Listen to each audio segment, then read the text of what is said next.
Vanchakalpatarubhyascha kripasindhudeva cha patitanam pavanebhyo vaishnavebhyo namo namaha.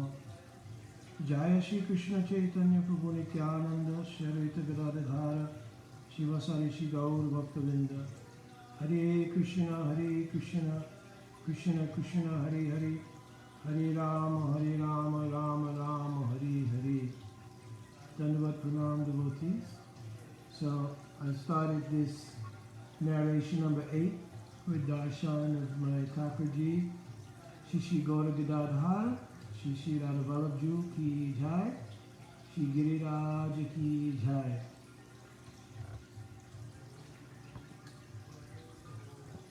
Before I begin, I want to offer my Koti Dandavat Pranam unto the lotus feet of my Guru Pada Padma, Nitya Lila Vishnu Pada Paramahamsa Viraj Gajaja, Ashtottara Satta Sisima Chila Bhakti Vedanta Narayan Goswami Maharaj ki jai. Unto my Param Gurudev Nitya Lila Vishnu Pada Paramahamsa Viraj Gajaja, Ashtottara Satta Sisima Chila Bhakti Vedanta Swami Maharaj, our Srila Prabhupada ki jai. And Nitya-lila Pravishna Om Vishnupada Paramahamsa Parivraj Gajaja Sutara Sutta Sisima Srila Bhakti Pragyan Keshu Goswami Maharaj. Also offering my Dandavat Pranam on to all the Vaishnavis, Maharajas. So this is narration 8 in the series on the pioneering of the preaching in Africa. I've been able to do these consistently. This Kartik Mas has been very kind, very merciful to me, perhaps because of the so-called issues that we have right now with not being able to travel. Nobody, not many can go to India to go on Braj Mandal Parikrama. We've had to do everything kind of virtually, but that's allotted time for me to get this done. At the same time, I do like going on parikrama, so by the mercy of my Guru Pada Padma, every morning I'm able to go on parikrama virtually through the Braj Mandal Parikrama. This is very excellent. There's so many places narrated here, so many Leela Sthans are covered, and of course it's all under the guidance of the lotus feet of my Guru Pada Padma. So that's very nice. I've also watched online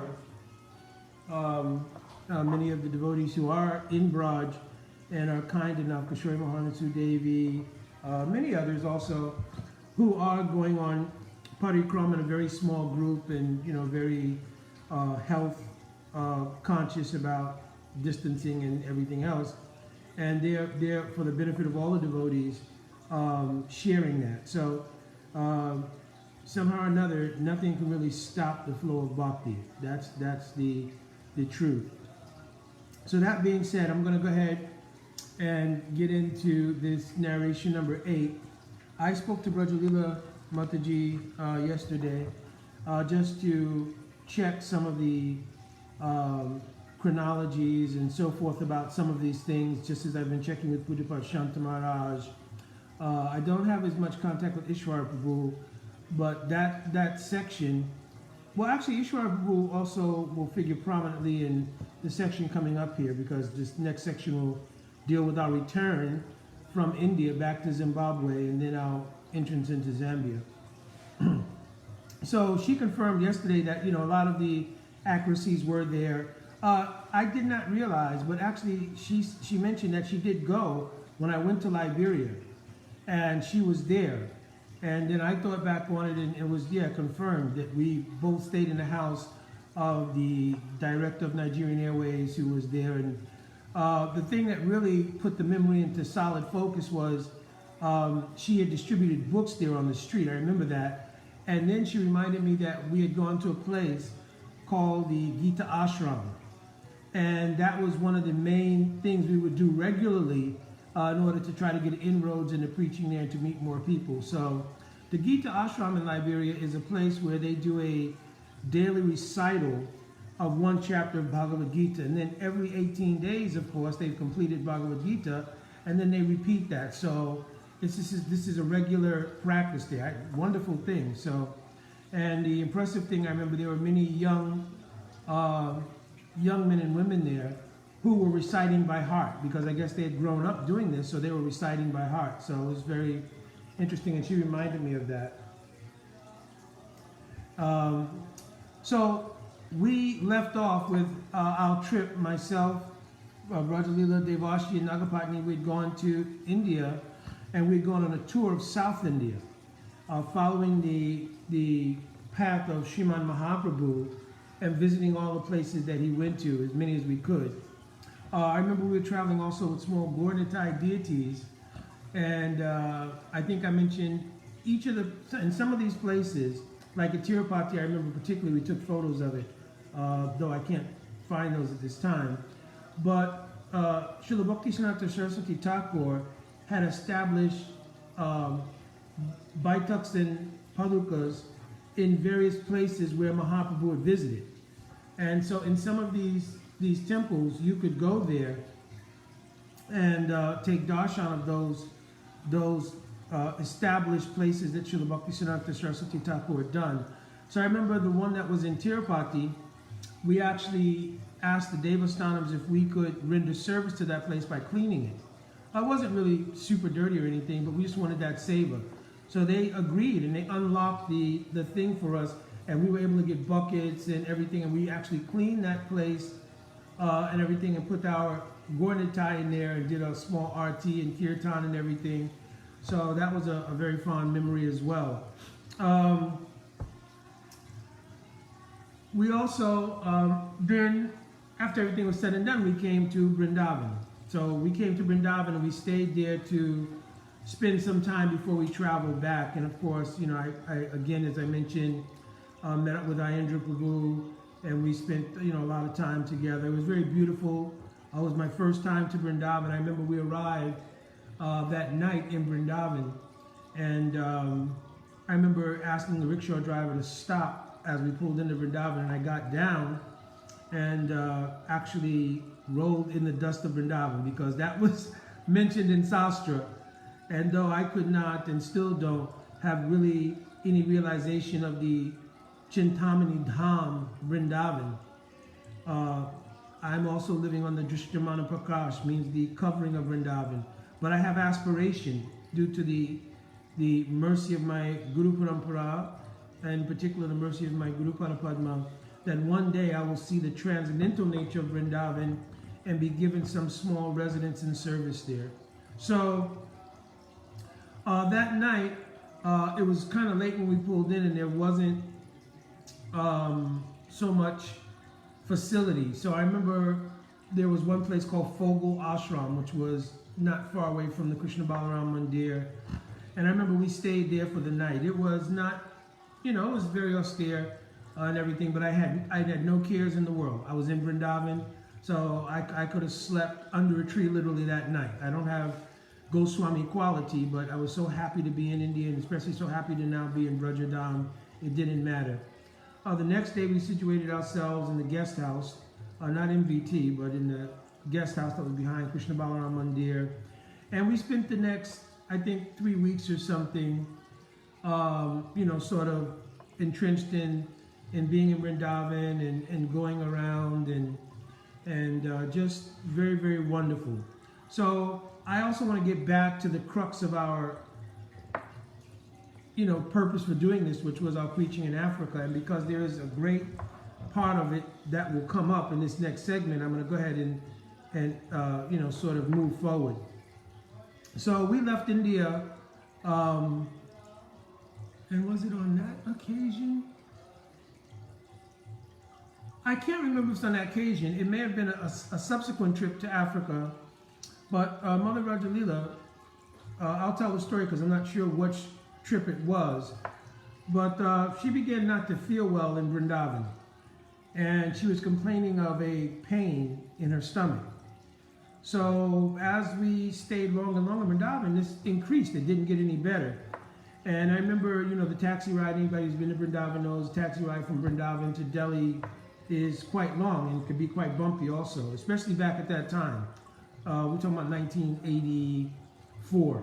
So, in fact, to give you a glimpse of what was going on, outside the Krishna Balaram temple, there was one dudwala, sells milk, and one Tosiwala who makes Tosi beads. That was it. It wasn't like a mall like it is now. So anyways, I can't remember if it was in this trip or a subsequent trip because we go to India every year after this. So anyways, but on the way back, the pain got worse and worse. Every bump was excruciating. And we had really serious doubts about whether we could fly back in that much pain. And we thought we should get it checked. So we got to Delhi and we went to the Delhi temple. And the temple president at that time, if Trikala Prabhu was not the temple president, he was definitely there. It could have been Kalanidhi Prabhu was president. I can't remember exactly who was president, but I know Trikala was there. And he was the one who recommended and took us to one lady doctor who was there in Delhi. And she did a small examination and determined that Rajalila should actually go to there was a hospital there, a private hospital, and that she should go to that hospital. So went to the hospital, they did a more thorough exam and took, I guess whatever MRIs, whatever they had to do. And they concluded that she had appendicitis. So they told us if she had gotten on the flight, she would not have made it back. So needless to say, they did the operation right there at that private hospital. It was a very small hospital, and it was wonderful. Nobody wants to be in a hospital, but that hospital, it was just clean. So clean. It was perfect, and they allowed me to sleep, on a cot in the room and everything. So it was just really, really excellent all around, just how they treated us, everything, and made sure. So finally, when everything was settled, if that was a trip that had happened on, we were able to finally get on a flight and head back to Africa, and we were going to Zimbabwe. So didn't make anything easier because we took a KLM flight, and I remember particularly the flight was pretty rough. So even after, everything was said and done and there was healing, still the bumpiness of the flight was pretty bad. And in fact, maybe I'll tell a story since we're on that, which was kind of funny and it's emblematic of how quick the transition between trying to enjoy the material world and facing the reality of our mortality in the material world. So the flight was, like I said, a little turbulent. There would be pockets of, of everything being okay, but then sometimes we'd get pretty turbulent. So anyway, on the flight, there was a gentleman sitting behind us, and he was Orthodox Jewish gentleman. And I remember when he got on and he sat down, he had his yarmulke on, and I remember him sitting and being kind of quiet and everything else. So all of the airline hostesses started to come by and do their regular thing, do you want any water, do you want this and that. So imagine one of them, they were young ladies, and one of them gave him a little special attention, and I guess he took that above and beyond maybe what it was, which was good customer service. And I remember seeing from my seat, I could look through the crack of the back and see him. And when the lady left, he kind of took off his yarmulke, folded up, put it in his pocket, and combed his hair out, and I guess was fixing himself up for the next encounter with the stewardess. So anyway, there was a couple of more smiles and giggles and what have you. So at some point in the flight, it got a little bit turbulent. And then we hit an air pocket. I don't know if anybody's ever been on a flight. Of course, from being a musician and traveling a lot, and touring and stuff, I've been on flights where there's air pockets. But this was, frankly, the worst one I had ever experienced. It got so bad that the dropping of the plane, because of the air pocket, caused the overhead bins to open and luggage and everything flew out. And stewardesses who are normally trained to be calm under that duress, they screamed. So, that was like a shock wave that went through the whole plane. So anyways, I'm getting to a point here. So anyways, after that happened and things straightened out slightly, I looked back to check on my friend sitting behind us, right? And he had immediately grabbed his yarmulke out of his pocket, put it on. He took out a small book, which I would imagine is a Torah or something, and he started reading it fervently. So when that same stewardess came by, the one he had been having laughs and giggles with, to check on him, and she said, "Oh, sir, how are you?" He said, "Please, right now I don't want to hear it." I think he said, "Oh, right now I don't want to be bothered." And he dug his head right back into the Torah. So he transitioned from this spirit of enjoyment and, mundanity, and immediately realized that in a second, if this plane was going down, all of our lives, that could have been it. So, I thought that was a pretty funny but poignant lesson in how we deal with the material world. Never really realizing that at any moment, everything could come to an end. That nobody has a guarantee of how long and, at what time that you have to be prepared to go. So anyways, we finally get back to Zimbabwe. And we're kind of excited. We've been to India now. We have a lot of inspiration. And we're ready to go preaching and really get, Zimbabwe flourishing. As I mentioned, more devotees had come there. Bhutabavan Prabhu was there already. Raivata Muni, Srinath Prabhu had come. And, we just were more in the spirit of now trying to really increase everything. So we got to the airport and we went through customs. Of course, we went to India, so we bought things, incense, dhotis, kurtas, all of that. So we got through customs without any problem. And we came to the immigration stand. So we got to immigration, and I told you I had a provisional work permit.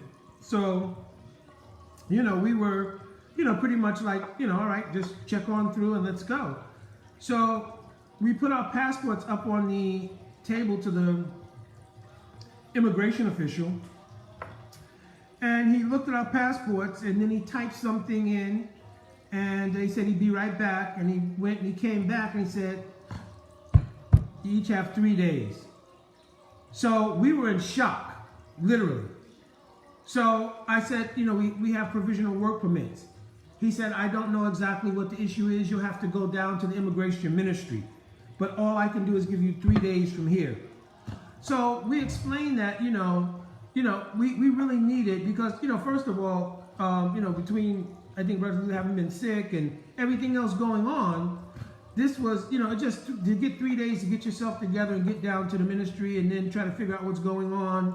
Plus, we wanted time to kind of game plan with Devashi and maybe get some of the local people of influence that we knew to kind of help us out because we didn't really know what was going on. So, after some begging and pleading, he said, "Listen, the maximum I could do from here is 1 week." So he gave us 7 days. So when we got in, Devashi was also kind of shocked because he couldn't figure out what was going on. Like why, he had a work permit. It had been approved and everything. So he couldn't figure out why we were coming under the kind of scrutiny and then the condition that we were in. We only had 7 days. So anyways, once we got back, we kind of spoke to a few people and they said, "Well, go down to the immigration, to the ministry, everything, and it should be no problem. Maybe it's just a glitch, something." Anyways, I remember going down to the ministry for immigration and all of that. And I had a meeting with one of the counselors. And he explained to me, so when you left to travel, your work visa here was provisional. It's like some kind of religious work visa was provisional. And the society has had a history here regarding currency. So I could not put 2 and 2 together at all of what he was talking about, right? So I continued to listen on, and he finally said, "So when you traveled, your ticket was purchased in local Zimbabwean currency." So I said, that's right. He said, "Your work permit had not been completed yet. It was in a provisional stage, like a probation stage, right? And you violated this provisional caveat, I guess, that you use local currency to buy your tickets to travel."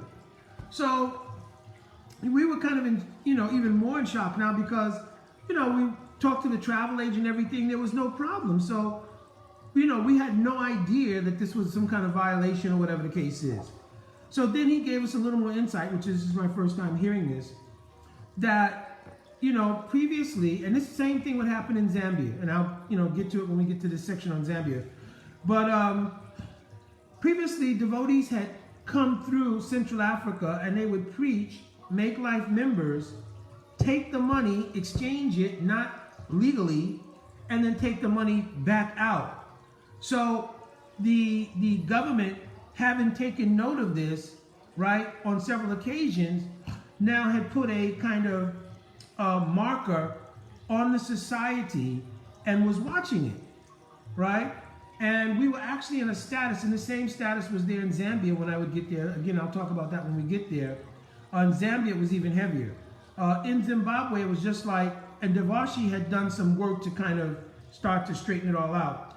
But in Zimbabwe, we were on kind of a probation status, right? So by the grace of Guru and Krishna, the societal status was not affected because they considered, okay, it was an honest mistake or whatever the case is, but still, you gotta go. So, we, I think, phoned or contacted Srila Bhakti Tirtha Maharaj and let him know that, we only had 7 days to stay in Zimbabwe. That was it. We had to leave. So, Devashi, Brother Lila, and myself, we talked to Srila Bhakti Tirtha Maharaj, and the conclusion was, Bhakti Tirtha Maharaj always has like the optimist view of all these things. He says, all right, great. Then, Zimbabwe is starting to go. Let's just go over to Zambia. Which is the next, it's like a country, like a little bit, it's adjacent to Zimbabwe. So let's just go to Zambia. So then the question was, well, we really didn't have a lot of funds at all, right? And so, buying an air ticket and, all that, and we just went through this drama. So the question was, well, how will we go to Zambia? So he told Devashi to give us one of the two vehicles. There were two vehicles there, the van and the Datsun. So, Devashi was a little reluctant because I guess he had worked hard to get these two vehicles. But, like I said, we were right downtown Harare. So a lot of the preaching could be done by walking. And there was, you could manage with one car. And our situation was urgent because we had to leave. So he ended up giving us the Datsun, which this will become a whole story when we get to Zambia. So anyways, he gave us the Datsun, and I think 100 Zimbabwean dollars or something. So here we are again. Now this is, I don't know how many years later, just like I went to Nigeria originally on a one-way ticket with $10. Here we are going by road, right? Having never really driven extensively in Africa. We did drive when we went to Bulawayo and all of that, so we felt comfortable. But now we were going to be crossing borders and all of that. So anyways, he gave us the Datsun. We packed up what we had and what have you, and that Datsun was loaded up because the Datsun was really small. So anyways, we drove it, and we drove across, land, and, got to the Zimbabwean border, and somehow or another, we didn't have much trouble at all, and we entered into Zambia. Also, we didn't have any trouble, but we had to tell them at Zambia that we had a sponsor. What we did have was, again, I mentioned that all these life members had been made in that Central African region.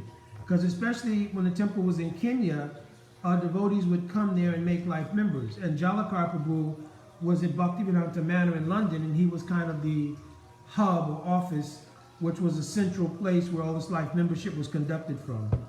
So anyways, they had a list of all kinds of people whom they had made members and who we could contact. So on that list was one person named Mohanlal Patel. And in parentheses, it had Radhe Radhe. So we came to find out that though his name was Mohanlal Patel, everybody called him Radhe Radhe, because I guess that was something he said all the time. So it was super auspicious for us.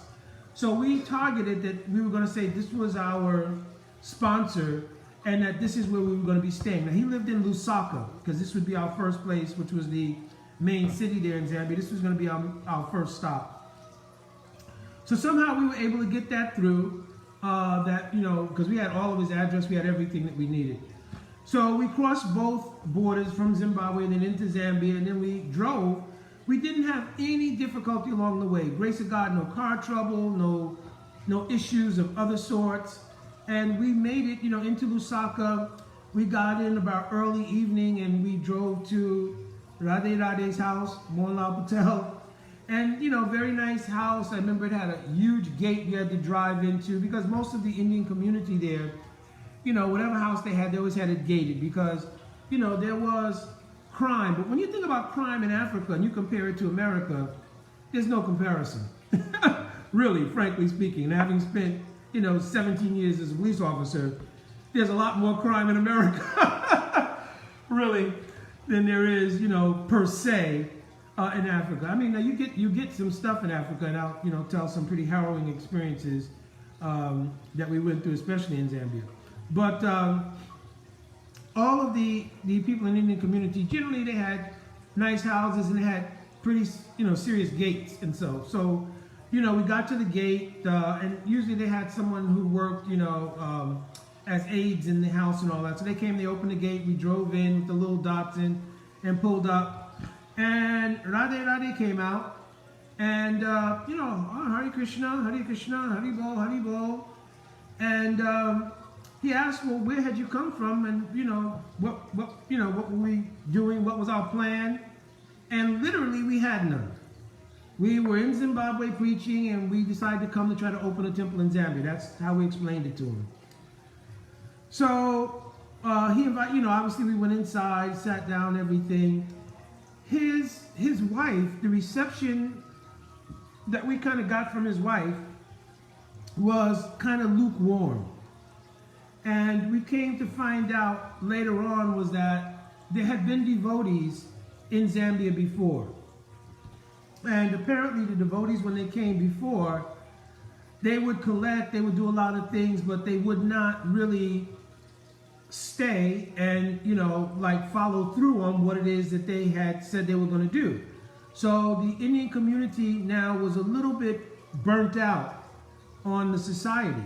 In Kenya it was different. I'll talk about Kenya. We go to Kenya later on. But in Kenya, from the time the temple was established and so forth, things kind of stayed steady. But here, in this community, it was a Gujarati community, they had come, they had collected money and started projects and then just, into thin air. And, with all the resources and everything else. In fact, they said they had gotten a farm for the devotees at one point. And this is also something that will factor in big later because we reestablished this farm. But they had gotten a farm for devotees and devotees just kind of abandoned it. Right? So leaving everybody hanging with the responsibilities, the bills, and all of that kind of stuff. So they long story short, were not super enthusiastic. He had very, etiquette, treated us very nicely, obviously gave us a place to stay there for, whatever time we needed. But he mentioned very clearly, you need to have a plan, and the plan should not really include Lusaka because the community there had built a temple, right? A temple that they were using regularly and going and doing their programs. So there wasn't really a space in the community to have a separate Hare Krishna temple, right?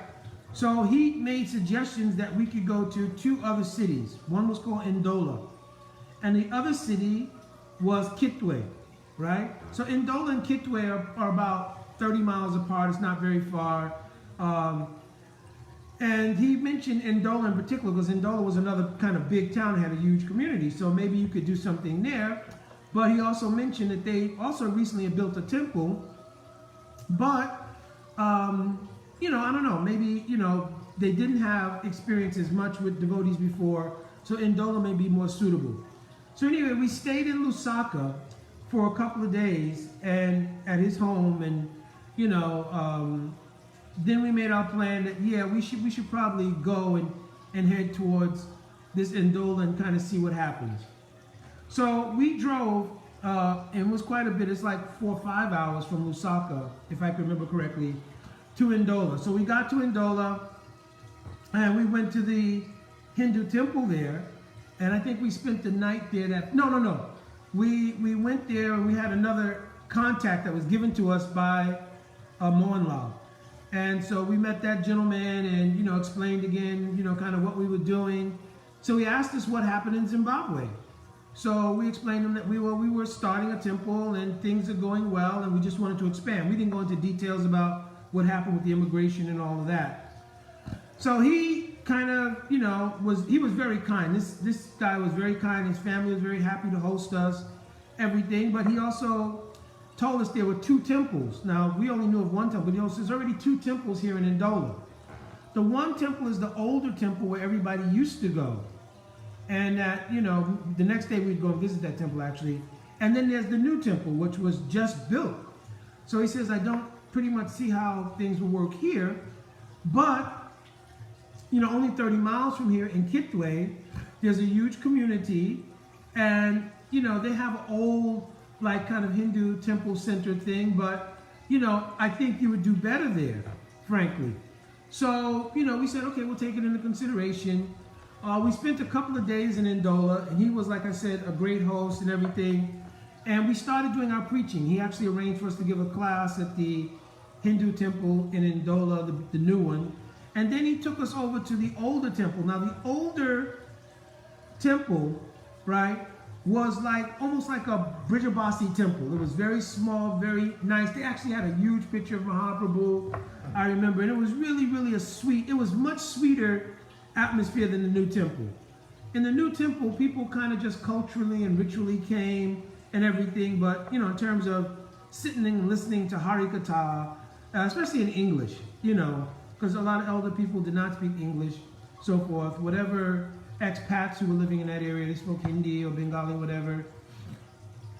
And then the Gujarati community, they spoke English, obviously, but the elders especially, they did not. So it was just more of a struggle. And it wasn't like being in West Africa where there was so much local preaching that it compensated for that. So, this was still, I wouldn't lose inspiration. Virtually didn't lose inspiration. So, we just kept going. So finally we went up to Kitwe, which was the next town up. And we contacted Navneet and Pushpa Patel. That was our next contact. So where they stayed, Navneet and Pushpa, was like an enclave. It was like an enclave, and in that enclave there were all kinds of Gujarati families there, right? And some other Indian families. Like I know down from us, there was one expat family there that was from Delhi.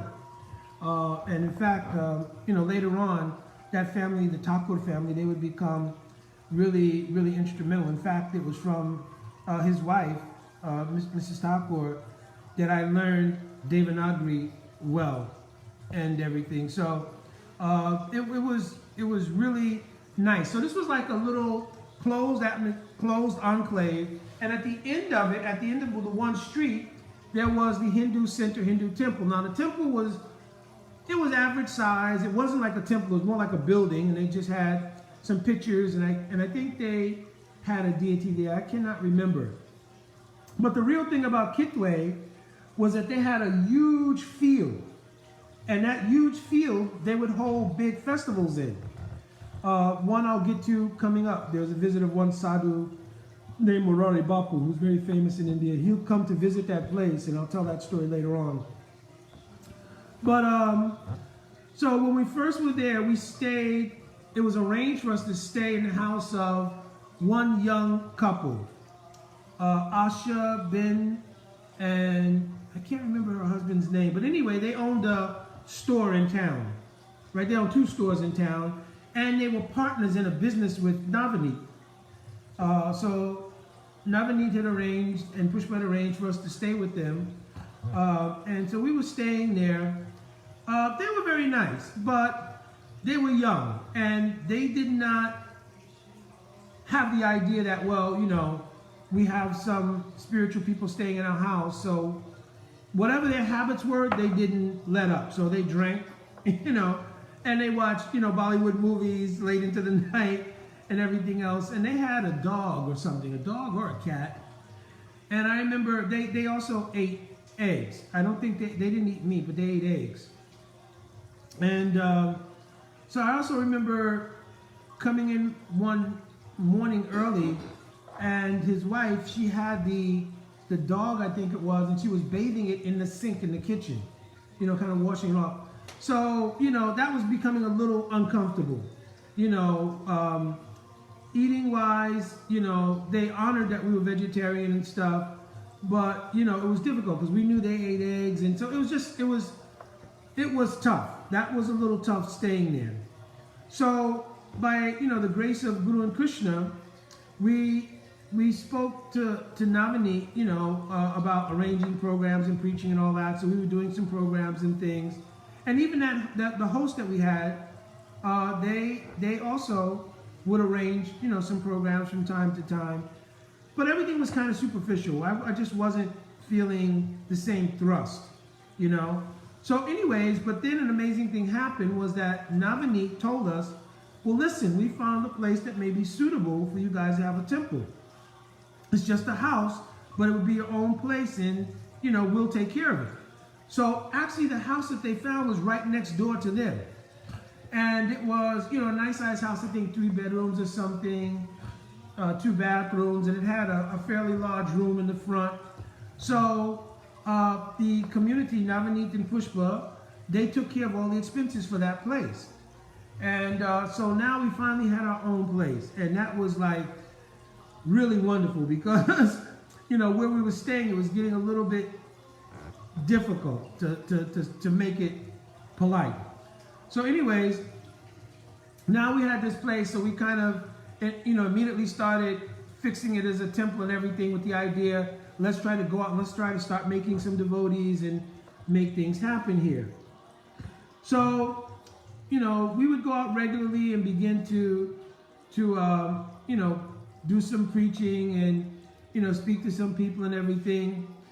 I think by this time, it wasn't too long after this, and again, I'm hoping I have my chronology right, that we, really needed some help there. I remember one of the things I used to do, let me talk about this first, is that from the house we had into the center of town was about a good 5 to 7 mile walk. And I remember I would get up and we would have our morning program, do everything. And then I would joppa walk from the place, right? Because we didn't really have a vehicle at that time. We would get rides and different stuff for whatever we needed. So I would joppa walk into town to, preach, distribute some books, pick up any things we needed for the, for the temple or whatever, and then walk back. And that way I would complete my rounds every day like this. So I cannot remember, but I'm pretty sure it wasn't too long after that Mahamantra Prabhu, Pujapat Shanta Maharaj, came. And so now we had myself, Brajalila, and Mahamantra, right? And we started going out more regularly and preaching and doing things, but we were restricted to a certain area. And so I'll go ahead and tell this story now. So Navaneet told us when we came there that devotees had been there previously as well, and that they didn't leave such a good taste, neither in the community nor with the government. So right now things were kind of on, sort of tender ground, and that we needed to be careful about what we did. So we would go downtown and do a little bit of Harinam and preaching, but it's primarily in like an area where there was a predominance of the Indian community, and we weren't going overboard and stuff like that. So anyway, I finally went down to the ministry to register the society officially. We were going to re-register it newly. I had spoken about the Tirtha Maharaj, and his idea, just re-register the society, try to start anew. So we went down and spoke to them, and they said, listen, you can't just start anew. What you can do is try to rectify what had gone on previously, even though your registration will be, independent and so forth. Still, it has connection with what went on previously, and the society at that time had been deemed undesirable. So that's a status, right? So you're going to have to spend some time to wait it out to get past this. And he couldn't give me a time frame. He couldn't say it's 6 months. He couldn't say it's 2 months. He couldn't say it was a year. So that really kind of put a cloud on things in the sense that we can't officially like just burst out preaching, right? Because this cloud is hanging over us, and if there's any difficulty or anything like that, or anybody complains, we could find ourselves in a situation where that will come back to haunt us and we'd have to leave. So the whole program in Zambia for some time was under that cloud, and everything we did it like not with the full thrust. The other thing we decided to do is to make our presence more in some of the smaller townships and things like that, and go villages and things like that for preaching, because there was less chance of running into some kind of public issue, like maybe one of the churches or something complaining, or somebody complaining with the book sales, or any of that kind of stuff. So we tried to do programs like that, or programs where we were invited from home to home, which we were doing a lot of at that time. Even the university. We had met someone who, again, was a professor in the university, and we would go up to the university and do programs. In fact, maybe I'll just tell a funny story about that. So I remember giving a lecture at the university. We did kirtan, we did everything, and I was giving a lecture at the university, and just talking about, you know, you're not the body, and the transmigration of the soul, and so forth and so on. So at the end, we would always take questions and answers. So somehow or another, the professor, prior to our beginning everything, had apparently gone down like what he knew of the Hare Krishna movement. And somehow or another, he communicated to them that, you know, the movement is celibate. Everybody in the movement is celibate. And that they're all like renunciants and monks. So, you know, obviously Rajalila sitting right there and what have you. Now, you know, my mantra obviously has on saffron cloth, everything. So that was a perfect time to tell I had on, you know, white cloth and everything. So I, you know, when a person raised a hand and asked, why is everybody celibate? I said, well, no, that's not the case. You know, we see, you know, sex as, you know, for the purpose of creating God-conscious children and God-conscious families. And, you know, we do have families and renunciants in our society. And I showed, you know, my mantra's renunciant, and we mentioned Srila Bhakti Tirtha Maharaj is a different category. He's like a sannyasi, a committed renunciant for life, and so forth. I think we talked about him because we mentioned he was like the leader and that he would be coming. We always kind of use that as like there's going to be a person coming, so get excited and, you know, everything. So, and then you have married people and so forth and so on. So then, you know, then somehow or another, the lecture veered into all these questions about sex life, right? So I was saying, well, you know, if you're, you know, properly married and everything and so forth, he says, well, you know, and then arguments came back, well, I mean, why do you have to be married? Suppose you're together with somebody and you're sincere. So I started seeing how the course of things were going into one-sided topics. So you can imagine these are college students and probably going through their hormone issues and all that. So obviously that's a topic for them. So somehow or another, I came to the point, we were all chiming in, you know, Roger Little, Mom Mantra, we were all chiming in different things. And so I mentioned, listen, you know, sex life is available in every species of life. And then I remember enumerating even birds. So birds, you know, pigeons, you know, they're not a highly elevated species, but in terms of sex life, they can have sex life up to 27 times in a day or an hour or something. I can't remember what the thing was, right? So immediately there was this eruption of laughter, and this one guy actually stands up in the back of the classroom, stands up with both hands up and says, hey, you mentioned there's a such thing as reincarnation. Well, I want to be born as an eagle if that's the case. So that kind of broke, you know, that, you know, stimulated a laughter, right, that, you know, unabated for about, you know, 2 or 3 minutes. Everybody was just on the floor. You know, even we were laughing at it. He says, you know, well, if pigeons are 27 times a day, I want to be an eagle, right? So, you know, anyway, after things calmed down, the students really liked us because, you know, that kind of exchange made things, you know, kind of like not just another lecture on on interfaith religions and all of that, but you know, we had a nice dialogue going back and forth. So they actually stayed around and talked to us afterwards, and I remember them telling the professor we want them to come back.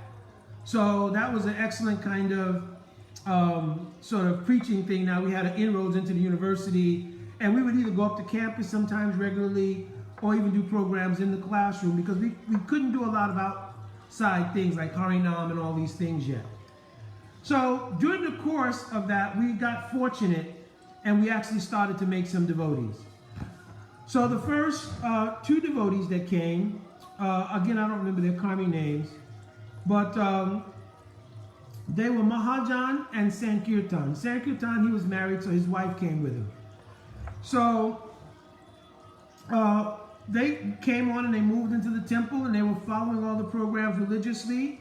And then they started taking us to all the townships to preach.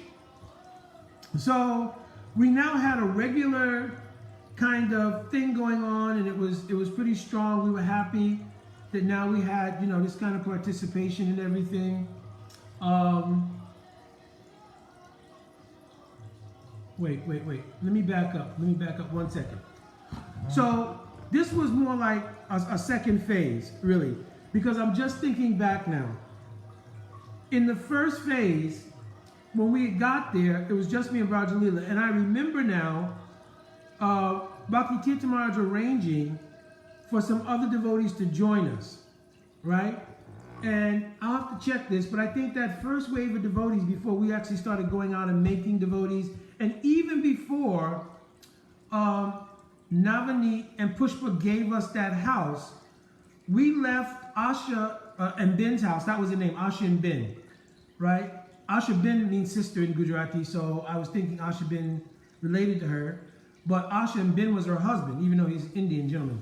So when we left that house, we did not immediately go to the house that Navani gave us. That house was going to become available, but it wasn't available yet. But we had been preaching, and we met one gentleman from Sri Lanka. He was an engineer, and they were going to be going to Sri Lanka for an extended time. I think it was a month or something like that. So they gave us their house to house sit for that month. So, you know, we first went and stayed there. So yeah, this is pre the arrangement with Navneet and Pushpa and getting the place. So we went, and now we were going to stay there because we were doing the homeless thing for a minute there, right? So we went and we stayed in the house of the Sri Lankan couple. So at that time, you know, we had the Datsun. That was the only vehicle we had. And like I mentioned, I would walk into town and everything. But whenever we were going out to the townships and whatnot, we'd load up in that little Datsun, and that was it, you know. And sometimes we would allow later on for the devotees to take the Datsun and go preaching. But anyways, what happened was Raivata Muni came from Ghana and Ishwara Prabhu came from Nigeria. So myself, Brajalila, Ishwar, and Raivata Muni, I don't think Mahamantra had come yet. He had not come yet. He was still in Ghana at that time. So we all moved into this Sri Lankan engineer's house. Now, this is an interesting story. This is one of the things that was a little terrifying, actually. So there was a problem with thieves that would come over from Lubumbashi. Lubumbashi is like a town in the Congo, which borders Zambia. So they would come across the border at night and they would steal cars. And now they weren't stealing cars and driving the cars back wholesale, but they would drive the cars to a certain place and then take the parts. And the parts were worth more than the car as a whole. Because what they would do is take the parts out and sell them differently, because the taxis in the Congo and in Zambia and what have you were made of they were Datsuns. That whole area of Zimbabwe, Zambia, taxis used Datsuns. So it was a big thing to steal cars, especially Datsuns, and use them for parts. So when we went to stay in the Sri Lankan engineer's house, he had designed in his house an alarm system.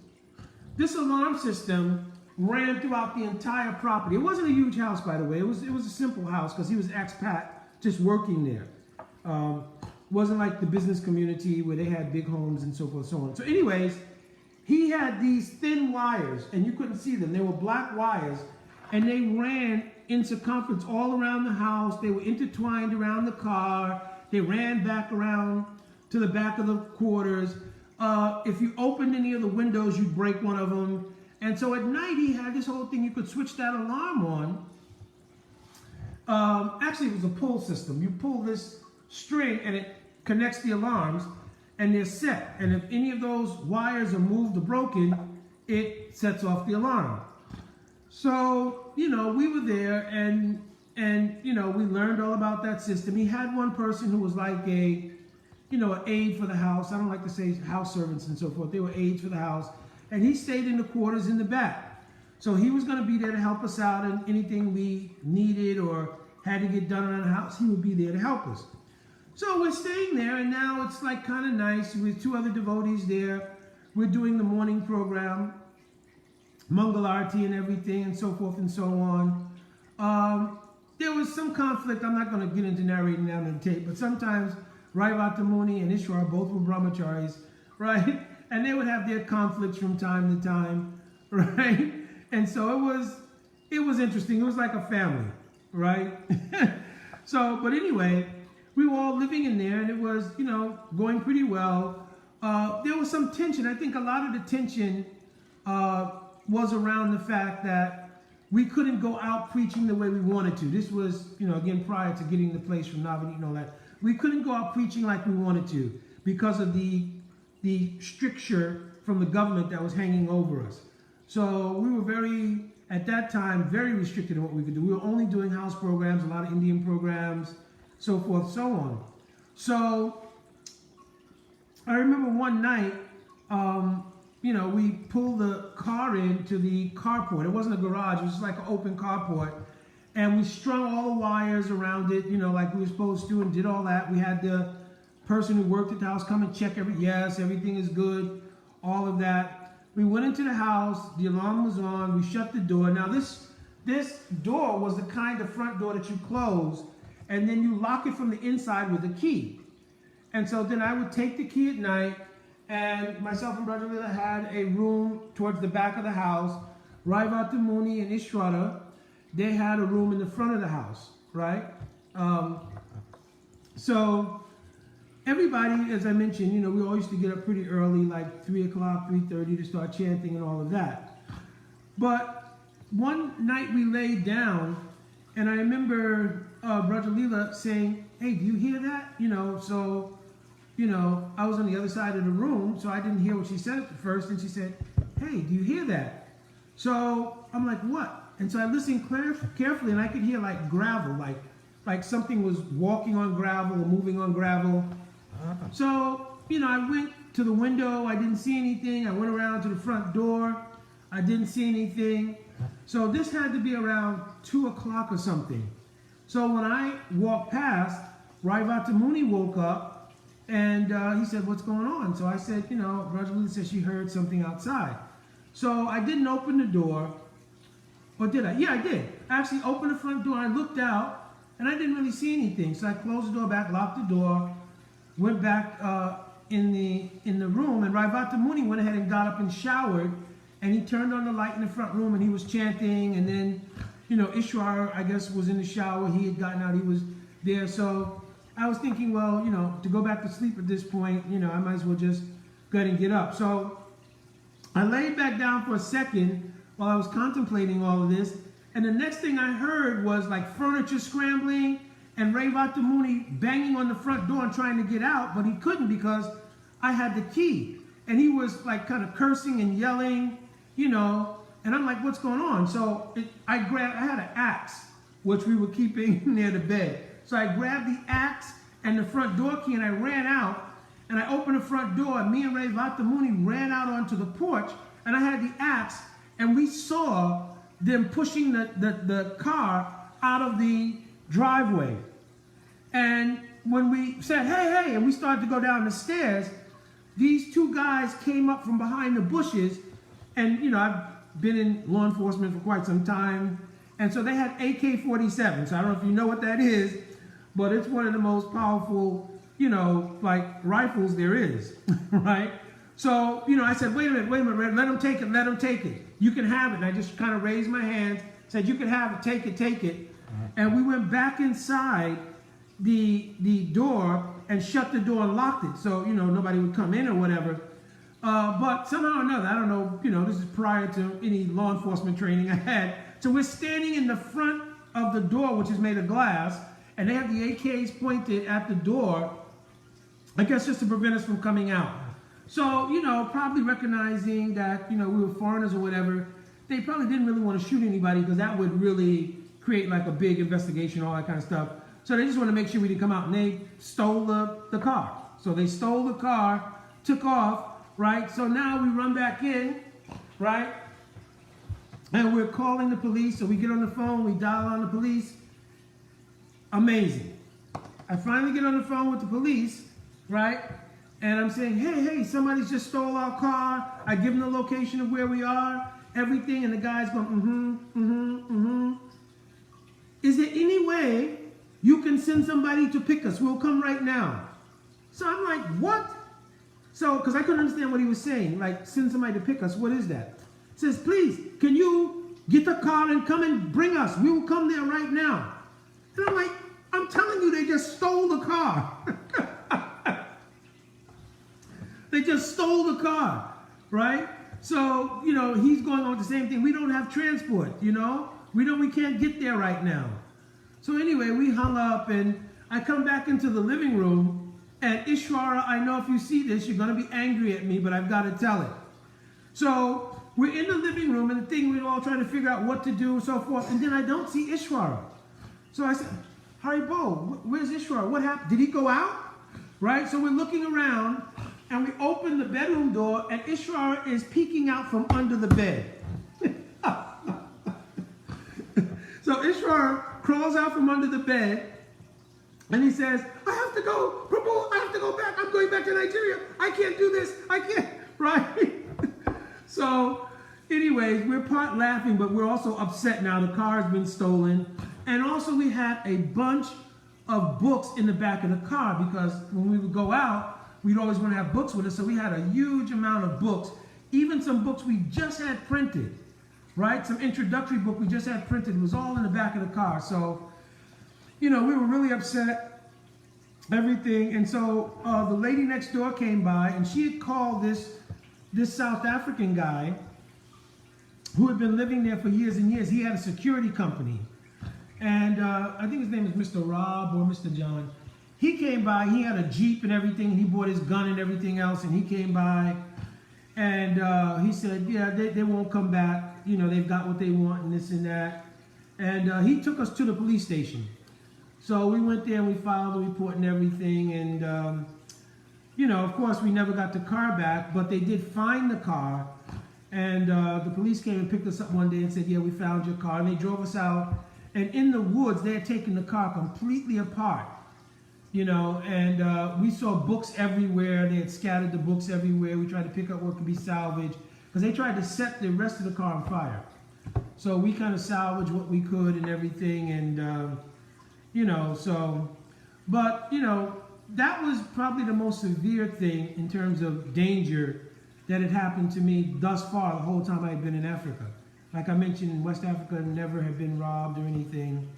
But that was like a real, you know, factually, like it could have been a home invasion if they, you know, figured out, you know, they didn't see Rajaleela also. So that was maybe another thing because we didn't want anything to happen like that either. So, you know, that was the most harrowing thing. And the amazing thing is the alarm system with all of its intricacies never went off. So, you know, anyways, after that, I'm going to start to end and wind up here. But after that, you know, when the Sri Lankan family returned, we told them what happened, everything, and they were really sorry. They were really apologetic, really sorry. And the guy who worked there, he was a nice young man. We were actually preaching to him every day. So we had gotten relatively close to him. He broke down and he cried like a baby, you know, when the family returned because he thought maybe somehow or another would reflect on him and everything. So no, we told the family how much of a great service he had done and everything. So everything was good. So that family, they also helped us to find a small apartment. So we had to move, obviously, out of their place. But we ended up living in a small apartment. And I think it was like only like a one-bedroom apartment or something like that. But I remember it was again time or something for the Christmas marathon. And because we weren't being able to get a lot of preaching done, I think there was a decision for Roger Lila to come back and do the Christmas marathon, because that was a big way of raising funds, you know, both for Srila Bhakti Tirtha Maharaj's program in America and also, you know, whatever help we could get in Africa. So I think, because I remember at one point it was just myself, Revata Muni, and Ishwara in that apartment. And that was, you know, a lot of stuff emerges from there. I think I'll end here and then I'll pick up from the apartment. And there's a lot that goes on in Zambia. Then after this whole thing, we'll get back into where I jumped to, which is when we donated a house and everything. But Dandavat Pranam, devotees, all glories to Srila Gurudev, all glories to Srila Prabhupada, Arupanuga Guru Varga, Sri Sachinandan Gaur Hari, my Shishi Gaur Gadadhar, Shishi Vallabh Jewel, Jai Jai Shri Radhe, Jai Radhe Radhe.